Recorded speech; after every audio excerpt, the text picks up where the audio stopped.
Hi. Today I wanted to discuss the various types of magic.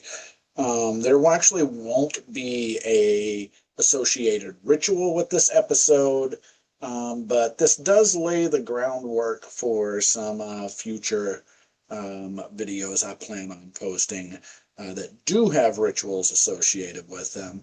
But I thought it was important to start off with a clear definition of what, in my practice, I consider magic to be. Um, Most of the time when people talk about magic, and I'm not talking about schools of magic here. I'm not talking about, Golden Dawn or Solomonic or Enochian, that sort of thing. I'm talking about the much broader categories. Most people think of it in terms of two categories. They think of black magic, that which is baneful or harmful to others, as well as white magic. That is the standard two definitions. In my practice, however, there's actually a third category. Um, so again, in my practice, I don't practice it, but I do recognize that the black magic, what people would think of as, usually like curses, anything designed to, harm someone or even impede upon their free will. What most people think of as love spells, for example, could probably better described as erotic binding spells, because when you name a specific target, then that nullifies consent, imposes upon that person's free will, and thus that falls into black magic. As I said, if you're ever on this channel expecting to find any black magic tips, you've come to the wrong place. I cannot ethically provide that information. Um, so there's that. Now, again, we go back to white magic. At least what most people think of as white magic. You ask most people what white magic is, and they will say, it's like healing spells. Anything that is beneficial to either the practitioner or someone else. Um, Spells of protection and workings and operations of that sort. Now, in my personal practice, this that is not white magic. And my personal practice, that falls into the category of gray magic. And the reason it's categorized as gray is that, it's not harmful, but, you are still physically getting some sort of benefit from it on a personal level or someone else's. That may seem like a strange distinction, but hopefully when I clarify what I consider to be white magic, you'll see how the difference is there. So, white magic. In my practice, I'm not saying that you have to use these labels. Again, I'm just laying groundwork for future videos so I don't have to go over this each time I post a white magic video. But in my practice, white magic is any like operation, working, ritual that the sole purpose of it is to foster a closer connection with the divine, whether you choose to call the divine God or Allah or Buddha. As I said in a previous video, I actually see all those, as well as like the triple goddess and the horned god of the hunt. I see all those as just different ways of identifying aspects of the one true source. Um, so that's basically, in my practice, what white magic is. It's just designed for a more mystical encounter in the traditional sense of the word.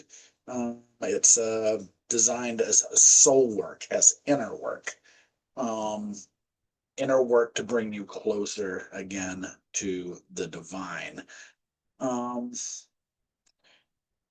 Most of my work that I do actually at this point in my life falls into that white magic category.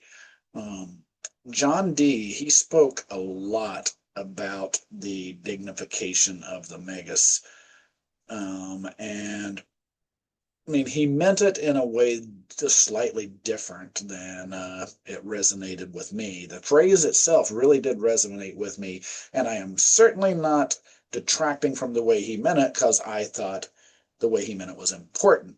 When he referred to the dignification of the magus, he was talking about very, in a nutshell, basically separating the act of working magic from the stereotypes of, it being something dark and something wicked. And he wanted to, he thought, like it should be brought into the light, that the ceremonial magician should be seen as much as a holy man as a priest or monk.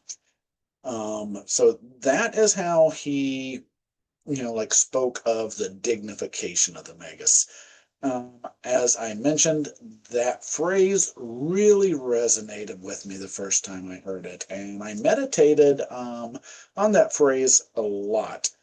And the way it applies to me, I see, I like D, I really do believe in practicing the dignification of the magus, and I see it as basically a way of trying to purify myself.